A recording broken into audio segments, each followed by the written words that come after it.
பாஸ்கா காலம் 3வது வாரம் சனிக்கிழமை. நற்செய்தி பகுதி பிரிவு 6 அருள்வாக்குகள் 60 தொடக்கம் 69 வரை. இன்றைய நற்செய்தி, இதுவரை இயேசுவோடு பயணித்த சீடர்களில் சிலர் இனிமேல் இவரை பின்பற்ற முடியாது என்ற முடிவை எடுத்ததிலிருந்து தொடங்குகிறது. இயேசு தன்னை வாழ்வு தரும் உணவு என்று கற்பித்ததும், அதற்கும் மேலாக அந்த வாழ்வு தரும் உணவு எனது சதையும் இரத்தமுமே என்று சொன்னதை சீடர்கள் சிலரால் ஏற்றுக்கொள்ள முடியவில்லை, அவர்களால் கிரகிக்க முடியவில்லை. இவை சகிக்க முடியாத, ஏற்றுக்கொள்ளப்பட முடியாத போதனை என்று சொல்லி பலர் வெளியேறினார்கள். இயேசுவை தொடக்கத்திலிருந்து பின்பற்றியவர்கள் இறுதி வரை அவர்கள் தங்கள் சீடத்துவ வாழ்க்கையில் நிலைத்திருக்கவில்லை என்பது கண்கூடு. நமது நம்பிக்கை வாழ்வையும் கடவுளரான நமது உறவையும் சாதாரணமாக எடுத்துக்கொள்ள முடியாது என்பதை இன்றைய நற்செய்தி நமக்கு தெளிவுபடுத்துகிறது.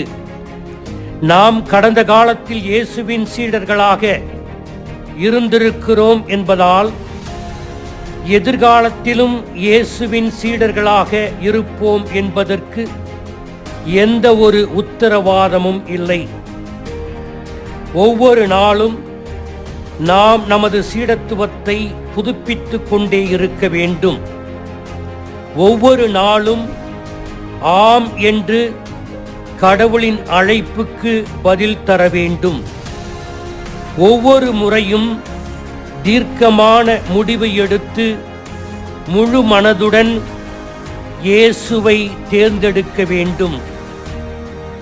நம்பிக்கை என்பது கடவுளால் நமக்கு வழங்கப்பட்ட கொடையாக இருந்தாலும் நமது உள்ளார்ந்த முடிவும் அதில் அடங்கியிருக்கிறது. அதனால் இன்றைய நற்செய்தியின் முடிவில் இயேசு 12 சீடர்களையும் பார்த்து கேட்கிறார், நீங்களும் என்னை விட்டு போக விரும்புகிறீர்களா? இனி என்னை பின்பற்ற மாட்டோம் என்று என்னிடம் பிரிந்தவர்களோடு போய் சேர விரும்புகிறீர்களா என்று இயேசு கேட்கிறார். தான் தேர்ந்தெடுத்த 12 சீடர்களிடமும், நான் தான் உங்களை தேர்ந்து கொண்டேன், இப்போது நீங்கள் முடிவு செய்யுங்கள், என்னை பின்பற்ற வேண்டுமா அல்லது வேண்டாமா என்று. கத்தோலிக்க திரு அவைக்கு எண்ணிக்கை முக்கியமல்ல.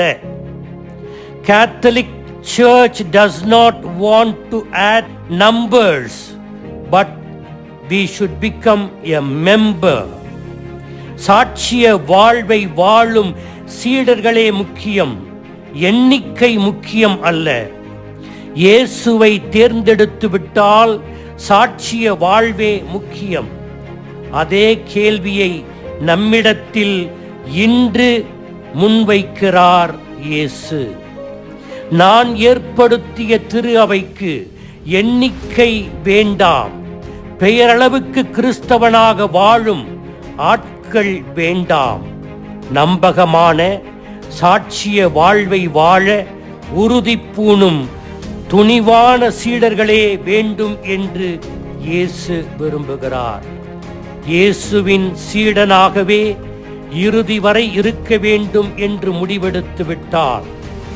பேதுரு சொல்லும் பதிலோடு நாமும் இணைய வேண்டும்.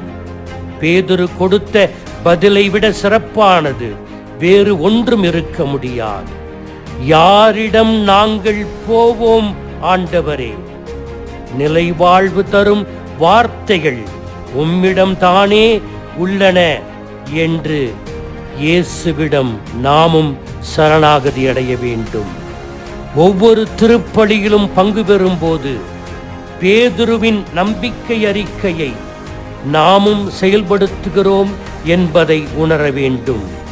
இயேசுவே எனது வாழ்வு தரும் உணவு என்றே நாம் திருப்பலியில் பங்கெடுக்க வருகிறோம். திருப்பலியின் அனுபவத்தை நாம் வாழ்க்கையில் வாழ்ந்து காட்ட அனுப்பப்படுகிறோம் என்பதை உணர்வோம். ஆமீன்.